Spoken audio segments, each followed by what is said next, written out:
Presidente Jair Bolsonaro passou aqui 4 anos sendo xingado, ofendido, xingado de genocida, acusado de envolvimento com milícia e etc, etc, etc.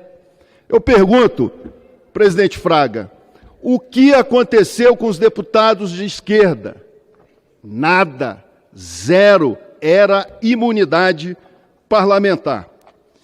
Agora, esse sujeito aqui, Luiz Inácio Lula da Silva, o pai da mentira, e segundo o artigo 53, deputados e senadores são invioláveis por quaisquer de suas opiniões, são invioláveis civil e criminalmente por quaisquer de suas opiniões. E eu irei ao STF e vou dizer que, de acordo com o artigo 53, eu não poderia ser processado pela minha opinião de deputado federal, e eu irei repetir isso aonde quer que eu vá, porque quando era aqui com o presidente Bolsonaro, pode tudo. Deus, pátria, família e liberdade. Pior congresso da história da República. Um judiciário egocêntrico e parcial. Um governo, senhor presidente, que nós entendemos o porquê, enfraquecido, acorrentado às alianças e conchavos para se manter no poder. E ainda uma quantidade considerável de veículos de imprensa que fazem um papel sujo para o sistema dominante. Não respeitam as leis,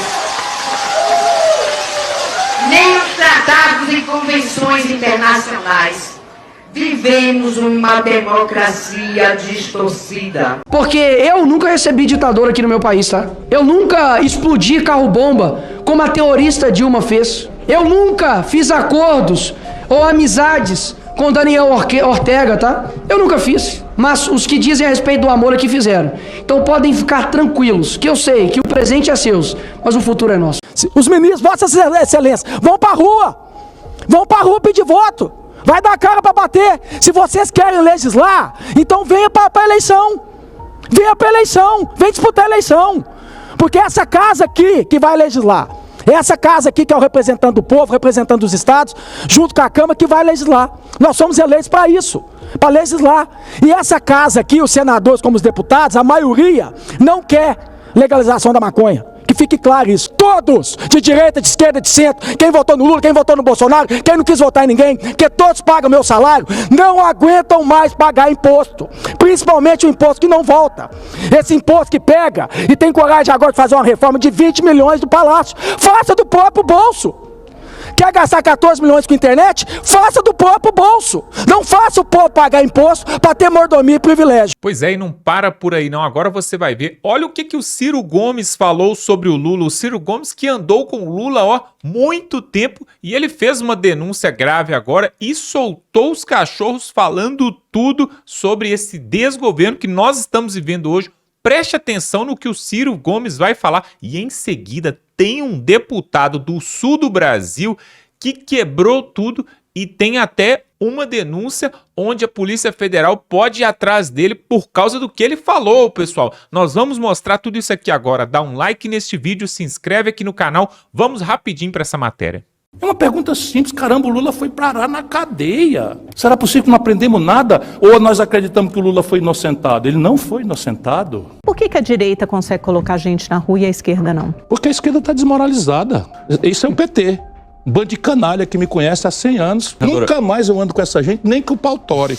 O Supremo está discutindo maconha. Aí o Congresso Nacional, que também não tem nada a ver, se for olhar, muitos dali cheiram cocaína. Muitos cheiram cocaína, porque quem cheira cocaína é rico. Bolsonaro jamais seria presidente do Brasil se o PT e o Lula não tivessem oferecido aquele espetáculo macabro da pior recessão da história brasileira, a pior crise econômica da história brasileira, passionalizada pelo maior escândalo de roubalheira generalizada que o Lula e o PT promoveram no Brasil. E fica se apresentando de ter sido absolvido. O Supremo Tribunal Federal passar 5 anos para descobrir que o fórum próprio para julgar o Lula não era Curitiba e anular tudo e permitir que o Lula chegasse na campanha dizendo que foi absolvido como injustiçado. Olha, o Lula e o Bolsonaro são pessoas muito distintas. Eu conheço muito bem os dois. Aí a dona Janja do Lula pega e diz, roubaram os móveis do palácio. Aí de repente os móveis aparecem. Pode fazer isso não. Agora faz isso não. Aí no 7 de setembro a dona Janja vai de vermelho fazendo L no carro oficial. Tá errado. O Alckmin virou socialista, meu irmão. Tenha paciência. O Alckmin é um amigo, mas o Alckmin é socialista. O PSOL agora defende a autonomia do Banco Central. Tenha paciência. E mesmo esse país está ferrado. Pro Lula, o direito, a coisa... a moralidade, é tudo uma coisa para os outros. Para o Lula e para o PT, é para os outros. E ele tem direito de fazer qualquer coisa. Agora meteu 100 anos de segredo para a imprensa, de um sonho, de um monte de coisa que nós esculhambamos o Bolsonaro e quando a gente vai ver a agenda da primeira-dama, ativíssima primeira-dama, está tudo em segredo o que ela está fazendo, o que ela está recebendo, com quem que ela está conversando, tudo em segredo. Esse é o papel, inclusive, para falar de esquerda, mais relevante que essa esquerda imbecil que o PT e o Lula representam, e seus puxadinhos, né, não entendem, se dissociaram, se apartaram da vida brasileira. O centro da operação institucional do Brasil é roubalheira, emenda disso, emenda daquilo, roubando tudo na cara da freguesia, sabe? E a imprensa dizendo que o Lula vetou 5,3 bilhões de reais de emenda, quando o Lula sancionou 53 bilhões de reais de emenda. 53 bilhões de reais de emenda, isso cada deputado, por cima da mesa, vai levar 52 milhões de reais por ano para a sua base. Nunca mais um jovem entrará na política brasileira. Estão destruindo tudo e a imprensa calada. A gente esculhambava o Bolsonaro com emenda do relator e não sei o quê. Fomos no Supremo Tribunal Federal reclamar. O Lula está fazendo dobrado. O respeito real que o Lula tem por feminismo, questão étnica, é zero. Sim. Quando ele foi eleito, estava lá a novidade das cotas para as universidades. Aí o Bonner perguntou na Globo, disse assim, mas qual é o critério? Que, aliás, é um assunto muito contemporâneo com esse tribunal racial aí que a USP montou, né? Então, qual é o critério? Como é que você vai identificar as cotas? O Lula disse assim, na lata, por exame de sangue. Percebe?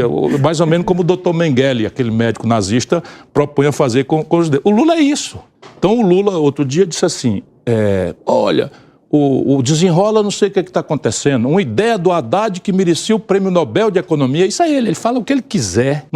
Porque a presunção do Lula, somos todos um bando de imbecis, ignorantes, prontos a dizer, para qualquer bobagem que cada um dos dois fale.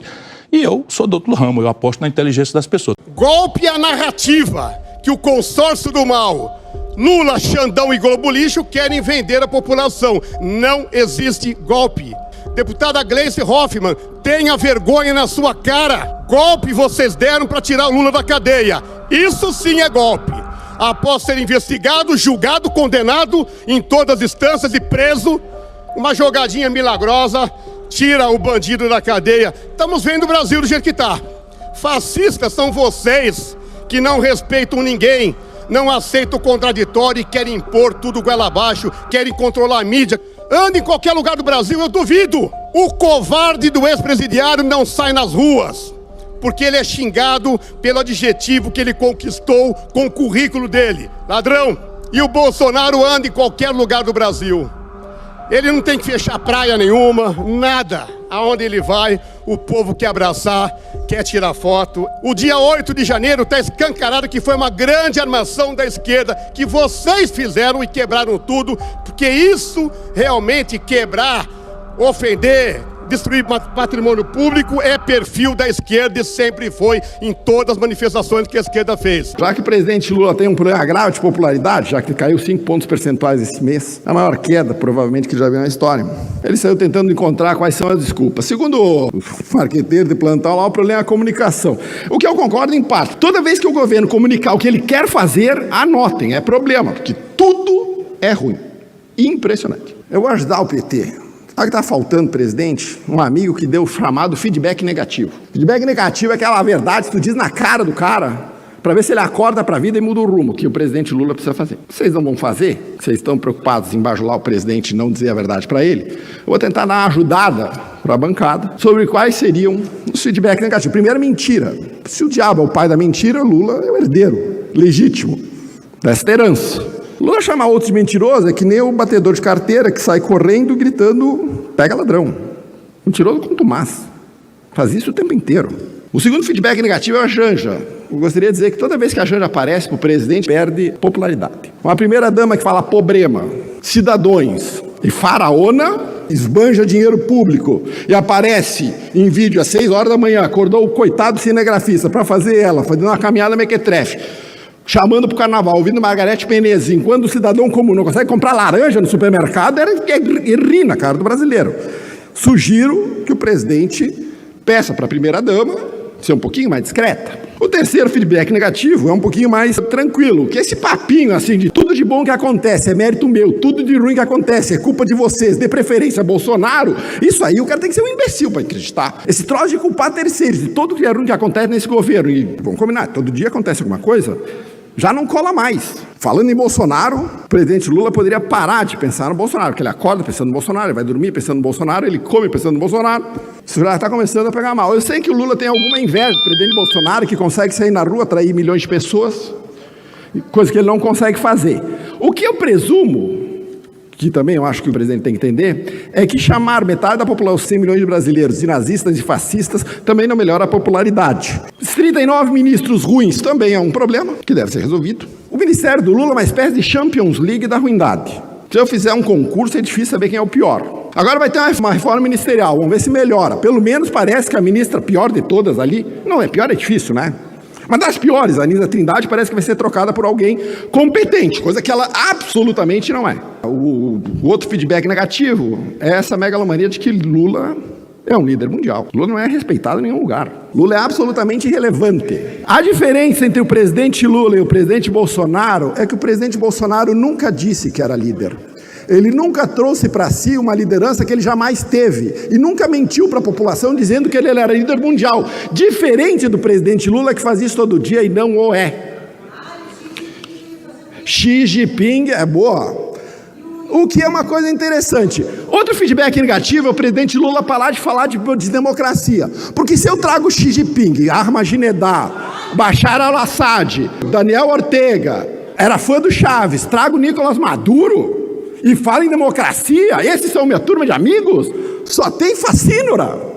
E ainda a deputada vem me dizer que Lula trouxe Xi Jinping aqui. Ah, eu estou te falando que é uma realidade paralela. O presidente Lula fez uma entrevista coletiva, ele falou uns 5 minutos, ele falou 20 vezes a palavra democracia. A palavra democracia na boca do presidente Lula é vazia. Ela não tem sentido nenhum. Ele nem sabe o que significa a palavra. Eu não ia falar da crueldade dos reféns de 8 de janeiro. Eu não ia falar da esquerda que fica louvando o filme Ainda Estou Aqui, Esperando a Picanha, com a Fernanda Torres, conta a história do pai do Marcelo Rubens Paiva, que foi assassinado na ditadura, o que é uma crueldade, o que está errado e que tem que ser punido os culpados, ao mesmo tempo que premia e aplaude a tortura que está sendo feita hoje aos reféns do 8 de janeiro, donas de casas, professoras, senhoras de idade, vovós, mães que estão presas única e exclusivamente para manter uma narrativa política de golpe. Esse assunto nunca vai passar em branco aqui. Voltando para a economia, picanha virou miragem. Já entendemos de maneira clara. O brasileiro médio não consegue comprar laranja, que é a fruta mais barata que você pode comprar no supermercado.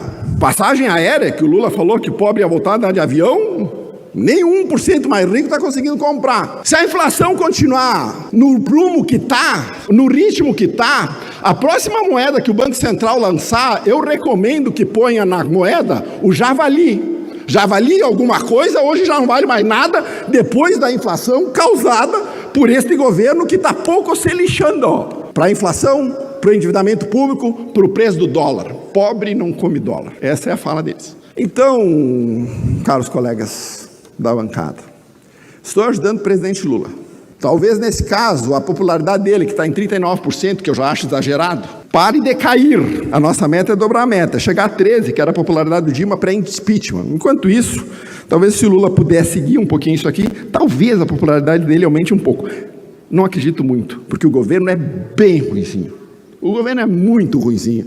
Tem que fazer muita pirotecnia para conseguir vender esse troço como alguma coisa bonita. Não existe no mundo trabalho mais difícil que ser parlamentar da bancada do Partido dos Trabalhadores. Os senhores deveriam ganhar um adicional por ter que subir aqui e defender este governo, hein? Esse governo vai destruir o país. Destruiu em 2014 e vai destruir se continuar desse jeito. Então, eu confesso mesmo que eu admiro a coragem do Partido Trabalhador subir aqui para defender o governo Lula. Deputada Sofia, eu já lhe disse, todo problema de comunicação do seu governo é o presidente Lula se comunicando. Se o presidente Lula se comunicar, pode anotar, deu problema. O Sidônio resolveu que o presidente Lula tem que ir pro TikTok. Tá tudo certo. Por incrível que pareça, eu até tô achando que o Pimenta, que era incompetente, nem era tão ruim assim, porque o Sidônio é bem pior. Levou o presidente Lula e deu para ele um microfone. E o presidente Lula foi pro Nordeste e ontem resolveu falar sobre combustível e preço dos combustíveis. Fez o que ele sabe fazer. Jogou a culpa da incompetência dele para terceiro. Abre aspas pro Lula. Mas quando sai o aumento, o povo pensa que é a Petrobras que aumentou. E nem sempre é a Petrobras, porque cada estado e cada posto tem liberdade de aumentar a hora que quer. E os impostos pagos são ICMS para os estados. Ou seja, ele responsabilizou os governadores, ele responsabilizou os distribuidores, ele responsabilizou o pobre do dono do posto de gasolina, não responsabilizou a Petrobras, não responsabilizou o Custo Brasil, passou pano para a ineficiência estatal, culpou os governadores de aumentarem o ICMS, mas deixou passar batido. Quando ele assumiu a presidência da República, os impostos federais sobre os combustíveis eram zero. O presidente Bolsonaro deixou zerado. A culpa de terceiro. O Lula não pode abrir mão dos impostos federais sobre combustível, porque ele precisa desse imposto para financiar a gastança. Mas culpar governadores, ele é campeão. Abre aspas para Lula. E eu estava dizendo para a máquina que é importante informar a população disso, para o povo saber quem xingar na hora de que aumenta, para o povo saber quem é o filho da mãe disso. De cada R$100 que vai para o tanque de combustível do consumidor, R$36 ficam com a Petrobras, R$11 fica com o governo federal, R$23 ficam com os governos estaduais, R$28 ficam com os intermediários, e os intermediários aqui, até onde eu sei, a gasolina não se teletransporta da Petrobras para o tanque do combustível do carro. Ela precisa de transporte, ela precisa pegar na refinaria, levar até o posto de gasolina, alguém tem que abastecer o carro, porque no Brasil é obrigado todo posto a ter frentista, não existe autoatendimento em posto de gasolina no Brasil. Esses intermediários ficam com R$28 e apenas R$2 é lucro deles. E o presidente Lula diz que o problema da gasolina não é a Petrobras, incompetente, não é o governo federal perdulário, é o pobre do empresário que põe o dinheiro dele para fazer um posto de gasolina, para botar uma distribuidora de combustível e que carrega todo o ônus. Discurso populista e rasteiro. Não apresentou uma única proposta para resolver o problema do combustível. Aliás, não apresentou nenhuma proposta como redução de impostos federais. Mas ele não pode reduzir impostos federais porque ele está com as contas públicas em petição de miséria. Mas pode prometer gás de graça para 22 milhões de famílias, que vai custar ao ano 13,6 bilhões de reais. Quem vai pagar? Ele não, porque como ele só tem déficit e ele só toma dinheiro emprestado, ele vai deixar essa conta para as gerações futuras pagar. É isso que ele vai fazer. Outro assistencialismo populista. Não resolve o problema da pobreza no Brasil, que no governo dele não acabou, muito pelo contrário, segundo o próprio presidente. O que não falta no Brasil são pessoas pobres. Você não ouve o presidente falar num futuro de país, você não ouve ele falar falamos em educação aqui, melhora da qualificação da mão de obra, incentivo ao empreendedorismo, só assistencialismo barato. O presidente Lula não tem interesse nenhum em acabar com o assistencialismo, pelo contrário, ele trabalha e luta para manter a dependência do homem ao Estado, porque ele sabe que quanto mais dependente tu for do Estado, maior a probabilidade de tu votar no governo do PT na próxima eleição presidencial. Continuando esse circo de horrores que o presidente Lula está promovendo no Nordeste, ele resolveu falar de ovos. Abre aspas para Lula. Eu estou comendo, sabe o que agora? Ovo de ema. Elas botam o ovo, olha, no tamanho da cabeça de vocês. Presidente Lula humilha o pobre de um jeito diferente. Vocês estão observando aqui. Até onde eu saiba, comer ovo de ema é crime, se o produtor não tiver autorizado pelo IBAMA. Poderia dar uma investigada. Ele disse que ele também quer comer ovo de jabuti, o que também é crime. E mais, ele disse, abre aspas para Lula, estou comendo agora ovo de pata. Ovo de pata diz que tem mais substância. Comeu um jovem de 79 anos, eu tenho que comer muito ovo de pata. Ovo de galinha fica para vocês que são jovens. Vocês são jovens e vocês são pobres. Era o que ele queria dizer. Até porque ovo de pata é 75 conto, meia dúzia. Então o Lula pode comer ovo de pata. As pessoas que estavam no comício lá, naquele show de horrores, não podiam comer ovo de pata. Logo, o pobre não vai nem poder comer ovo de galinha. Os ovos aumentaram 50% nos últimos dias. Culpa da especulação? Aliás, culpar a especulação, culpar o calorão, culpar os Estados Unidos, mas não culpar o excesso de regulação. Semana passada saiu a notícia de que o Ministério da Agricultura fez valer uma portaria que obriga todo produtor de ovos a colocar em cada ovo a data de validade do ovo, ovo por ovo. Tem sentido? Não. Qual é a solução do presidente Lula e desse governo incompetente para melhorar ou baixar o preço dos ovos? É dificultar a oferta. Porque o pequeno produtor de ovo vai cair no colo de quem? Do atravessador, do distribuidor e da grande indústria. Como que, por coincidência, a JBS concluiu a compra da Mantiqueira, a maior produtora de ovos da América Latina, semana passada. Mas olha só, deve ser coincidência. Não há nada para investigar aqui. A maior produtora de ovos da América Latina, uma das maiores do mundo. Negociação que foi começada há um ano atrás, terminou semana passada. Não adianta. É uma enxadada, uma minhoca. Toda a maracutaia desse governo tem os irmãos Batista envolvidos. Brasil de Lula voltou, Brasil das negociatas e do Brasil das coincidências. Sempre a favor, obviamente, dos amigos do PT. Só para mim também dar uma encerrada, eu nem acredito que eu vou dizer, que o Paulo Pimenta, no meu entender, consegue ser melhor do que o Sidônio, troço mais horroroso que eu já vi assumir a comunicação de qualquer governo. A ideia de que o presidente Lula é um prefeito tiktoker, no estilo João Campos do PSB, do qual o Sidônio foi marqueteiro, talvez não dê certo. Aliás, provavelmente não dá certo. Uma das ações que o Sidônio fez junto com a Janja foi redirecionar dinheiro dos grandes meios de comunicação para blogueiros amigos. Vou dar um nome aqui. Sites amigos de Lula. A reação foi imediata. 24% de aprovação. Quem não pulou da barca ainda está no beiral. Louco para desembarcar desse governo incompetente. Vai terminar com 10% de aprovação. Nosso papel é terminar com 0. Dia 16 de março tem manifestação. Vamos ajudar a dobrar a meta. 24 é muito. Muito! Aí a Janja, pelo jeito, manda e desmanda no Palácio do Planalto, resolveu dizer, menos dinheiro para Globo, mais dinheiro pro Diário do Centro do Mundo, ou do Brasil 247. Resultado, a Daniela Lima, porta-voz do regime, pulou da barca e resolveu desancar o governo. Começou pela Janja, dizendo que a Janja isola o presidente Lula das reuniões, proíbe reuniões políticas no Palácio da Alvorada. Proíbe! Não, aqui é a minha casa.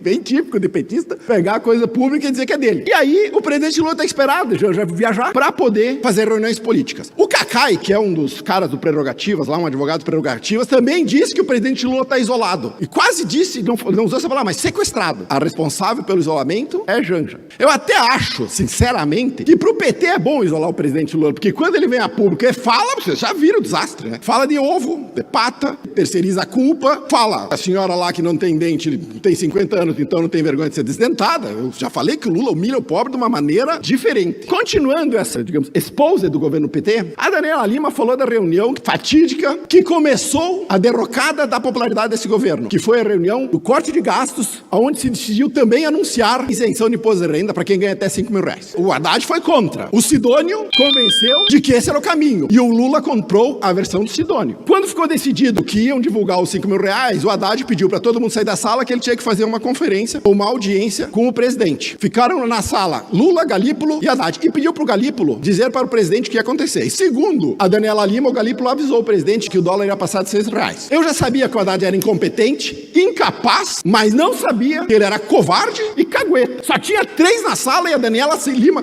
sabia o que estava sendo falado lá. O Haddad realmente é o símbolo do governo petista. Perdido, covarde, incompetente e cagueta. O seu presidente foi julgado, condenado em 3 instâncias por 9 juízes. E eu já vou falar sobre o fundo de pensão da Previ, que o TCU mandou abrir um estudo para saber por que aquele incompetente do Fukunaga conseguiu fazer uma perda o ano passado de 14 bilhões de reais. Este é o número. Num fundo de pensão, quando o cara foi nomeado, eu disse, vocês estão de brincadeira que vocês vão botar um sindicalista formado em história para gerir o fundo de pensão depois de tudo que o PT fez com os fundos de pensão em 2015 nesse país. 113 bilhões de reais de perda. Compraram o título da dívida venezuelana, compraram o título da dívida argentina, compraram o título da Sete Brasil, compraram o título das empresas X do Henrique Batista, acabaram com os fundos de pensão, o Postales quebrou, o Previ teve a capacidade de render 2%. Este partido que fala em ficha limpa, cujo presidente foi condenado por corrupção de maneira unânime, eles vêm aqui pregar a moral de cueca. Isso é uma palhaçada, isso é brincadeira. Lawfare. Este é o nome do processo de perseguição política usando as instituições do Estado. Pelo menos a deputada Sofia Cavedon teve a hombridade de ser honesta quando falou dos reféns de 8 de janeiro, dizendo que eles depredaram o patrimônio público, que eventualmente alguém se filmou defecando em alguma coisa. Eu quero dizer para a senhora que a senhora tem colegas da sua ala ideológica que também fizeram isso no parlamento aqui em Porto Alegre. Nós temos que ouvir que essas pessoas que depredaram o patrimônio público devem ser condenadas a 17 anos de prisão.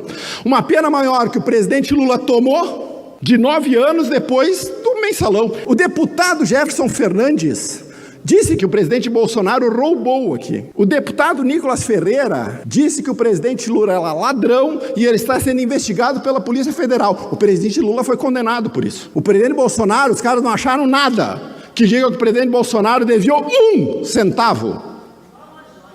O presidente Lula ganhou 3 relógios, um deles foi do Gaddafi. E outro que ele ganhou, usa no pulso, custa 80 mil reais. O presidente Bolsonaro está sendo culpado por ter ganho um Rolex e não ter devolvido. O presidente Lula usa o relógio que ele ganhou no pulso. Um Piaget de 80 mil. Esta é a lei. Para mim, os rigores. Para Lula, qualquer coisa. Está liberado, ficha limpa. Ele e João Vacari Neto, o ardiloso arquiteto dos rombos do fundo de pensão, que hoje ainda tem influência na Petrobras e tem influência na indicação dos gestores de fundo de pensão do Brasil. 2,1% foi o rendimento do fundo de pensão conservador da Previ em 2024, sob gestão do Fukunaga.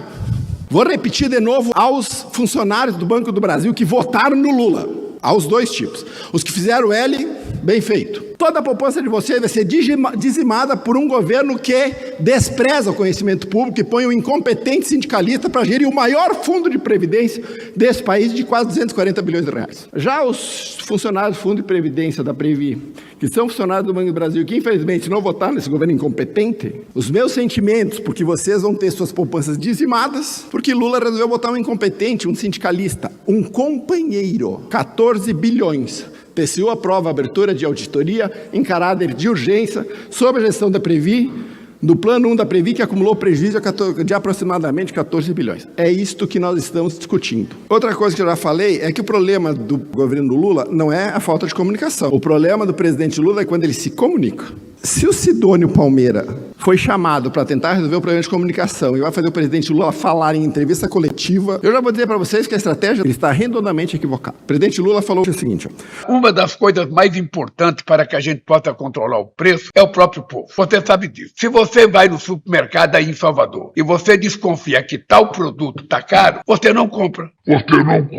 Que bom, né? Agora o presidente Lula resolveu ser coach de finanças pessoais. Quando nós tentamos aprovar ensino de finanças pessoais nas escolas públicas, a bancada da esquerda foi contra. Se você já ler o Pai Rico, Pai Pobre, vocês vão descobrir que o pai rico é o pai de um amigo do autor que ensina para eles como lidar com dinheiro, porque o autor era um pobre e o pai dele não sabia sobre finanças. Vocês sabem dizer quem é o pai pobre da população carente desse país? Quem é o pai rico da população carente desse país? Quem é que é o pai ou quem é que é aquele que ensina a pessoa da periferia como ela lida com dinheiro? Porque eu ensino meus filhos como lida com dinheiro. Não só não tem, como a esquerda tenta vetar qualquer iniciativa de nós ensinarmos a população mais pobre a tomar decisões financeiras inteligentes. O que é impressionante é como nós saímos do brasileiro vai ter picanha passada na farinha com a cervejinha gelada, para se não tiver dinheiro e tiver caro, você não compra. Eu já estou rezando em inglês, para ver se a bênção cai em dólar, porque com esse câmbio, do jeito que tá, não dá mais para aguentar. Pois é, tá aí, você viu o deputado Cláudio Blancheri, que é ali do sul do país. Ele é deputado, professor, fala muito bem sobre o direito político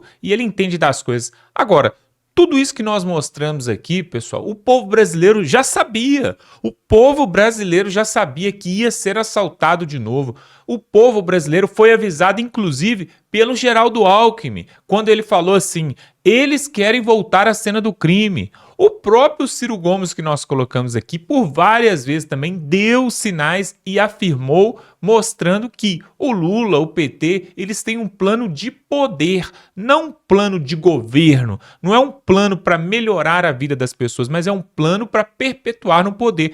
O principal lema do PT qual que é? O assistencialismo. Por isso que eles defendem as classes minoritárias. Todo mundo que você vê defendendo as classes minoritárias, e eu nem preciso citá-las aqui porque você sabe de quem que eu estou falando. Essas pessoas, elas são esquerdistas, porque isso vem do socialismo, do comunismo, vem do Karl Marx, que implementou esse vitimismo nas classes minoritárias. Ao contrário da direita, que defende o quê? O liberalismo, e defende o empreendedorismo, defende que todas as pessoas são iguais e que elas precisam lutar para conquistar aquilo que elas querem. É por isso que o Lula não gosta do capitalismo, não gosta do empreendedorismo, ele gosta do quê? Do assistencialismo. Pessoal, tem 90 milhões de pessoas no Brasil que vivem às custas do governo. Aí nós temos Bolsa Família, Auxílio Gás, Bolsa Creche, Bolsa Penitenciária, por exemplo. Sabia que o preso recebe auxílio só por ele estar preso? Pois é um absurdo o que acontece nesse país. Aí nós temos milhões de pessoas, né, que estão aí no seguro-desemprego, auxílio social, bolsa alguma coisa. Sem falar nos aposentados e pensionistas que daqui a pouco a Previdência Social vai quebrar porque não vai ter dinheiro para esse tanto de gente. Olha só, pare e pensa por um minuto. Se você é aposentado e pensionista, você vai ficar preocupado com isso aqui que eu vou falar. As pessoas estão vivendo mais, a expectativa do povo brasileiro está aumentando, né? Era 74 anos, agora já está beirando 76, 78. Pois é. Sabe o que acontece? Para pagar a aposentadoria das pessoas que têm 60, 70, 80 anos, quem paga são os trabalhadores, aqueles que estão na ativa, que estão ali depositando, né, sendo descontado o INSS. Só que o problema é o seguinte, a cada ano que passa tem menos jovens entrando para o mercado de trabalho registrado, o mercado de trabalho formal, aquele da CLT. Por quê? Muita gente está são autônomos, tem aí os Ubers, tem os iFoods, tem o pessoal que trabalha pela internet também, que são influencers. Então, ou seja, esse jovem, essa rapaziada, eles não querem saber de trabalhar com a carteira assinada, de cumprir um horário de trabalho. E qual o problema para quem é aposentado e pensionista? Vai começar a faltar contribuição no INSS dessas pessoas ali que têm entre 18 e 30 anos, vai começar a faltar o benefício para quem tem 60, 70, 80 anos. Não demora muito, eles vão fazer outra reforma tributária, outra reforma do INSS. Para quê? Para ver se espreme um pouco mais para poder pagar os aposentados e pensionistas.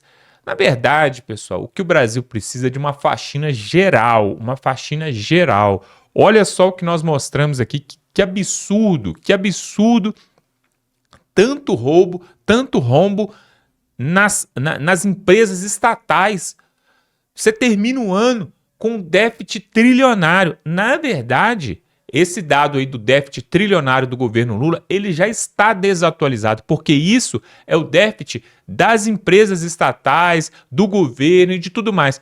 Porém, tem o déficit do Brasil, tem a dívida do Brasil que já está em 1 trilhão de reais. É muito dinheiro, ou seja, não tem como isso dar certo. E aí, para piorar mais ainda a história, pessoal, nós temos que falar isso aqui. Eu quero que você compartilhe. Aqui embaixo aqui tem um botãozinho assim, ó, inscrever-se, tem um botão para você dar o like e tem um outro botão que é uma setinha. Se você clicar aqui embaixo nessa setinha, você compartilha esse vídeo no grupo do WhatsApp, no grupo da família, no Facebook, para onde você quiser. É só você procurar aqui embaixo uma setinha assim, ó. Essa setinha vai mandar esse vídeo para quem você quiser. Sabe por quê? Olha o que vai acontecer esse ano, pessoal. Que absurdo.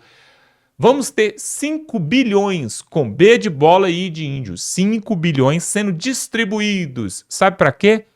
Para os políticos, para os parlamentares, para aqueles que querem ser políticos, para os partidos, para eles fazerem campanha eleitoral na televisão, no rádio, nas ruas, para poder te convencer a votar neles, para depois eles roubarem de você de novo pela segunda vez. Ou seja, o povo é assaltado 2 vezes, pelo menos 2, né? Uma vez, quando tem que pagar esse fundão eleitoral aí, 5 bilhões que vai sair do nosso bolso, para eles fazer campanha para nós, para ficar aparecendo lá para nós, sendo que ninguém gosta de propaganda política. E depois de ter roubado o povo com esse fundão eleitoral, depois, nada mais, nada menos, eles chegam lá na Câmara e no Senado e através daquelas emendas PIX, emendas voluntárias, emendas que são obrigatórias, o que acontece? Eles pegam essas emendas, enviam para os municípios, pequenos municípios, fazem acordo. Muitos políticos fazem isso. Faz acordo com a prefeitura, faz acordo com a empresa, e aí eles recebem uma parte desse dinheiro das emendas PIX. Né? Sem falar os lobistas, né? O que são os lobistas? Aquelas pessoas que estão ali, aqueles urubus que ficam ali em Brasília circulando, procurando ali um deputado, procurando um senador, tudo para quê? Para poder convencê-los a votar ou colocar em votação ali um projeto de lei, algum tipo de atividade que vai beneficiar o negócio dele, que vai beneficiar a empresa dele. E aí o cara já está com tudo engatilhado. Ou seja, ele vai lá no Congresso, fala assim, olha, se essa lei passar aqui, se for aprovada, o presidente do Congresso, presidente da Câmara, o senador, o deputado, eu te dou 10%. E às vezes, pessoal, nós estamos falando de 10%, mas 10% é 1 milhão, 2 milhões, 3 milhões, porque é um negócio milionário, multimilionário. Então, toda essa corrupção que acontece no Brasil, na verdade, para fechar esse vídeo, eu estou para te falar o seguinte, a culpa é do próprio povo, que quando chega nas eleições, nem gosta de votar. E aqueles que vão votar, vota por causa do botijão de gás, como acontece em muitos estados. Coloca aqui nos comentários de qual estado você é, de qual cidade você é, se aí na sua cidade, aí no seu estado tem compra de voto. Se aí aparece, na época das eleições, aparece alguém querendo te dar um telhado, querendo dar aí, né, uma Bolsa Família, querendo dar uma cesta básica, alguma coisa aí, para poder ganhar voto. Isso acontece demais. Coloca aqui nos comentários. O que nós não podemos deixar de fazer, pessoal, é fiscalizar e cobrar os políticos, senadores, deputados que estarão ali em Brasília a partir deste ano. Sabe por quê? Porque se você não cobra, você vai ser penalizado 2 vezes. A primeira vez porque você foi roubado, porque eles se colocaram ali através do seu dinheiro, do seu voto. E a segunda vez que eles vão pegar todo esse dinheiro, todo o imposto que é derramado ali em Brasília, eles pegam e encaminham para onde eles quiserem e sabe-se lá para onde que vai. Nós vamos ficando por aqui, pessoal. Se inscreve aqui no canal, dá um like nesse vídeo, compartilha esse vídeo com o máximo de pessoas que você puder para que o Brasil possa saber da verdade.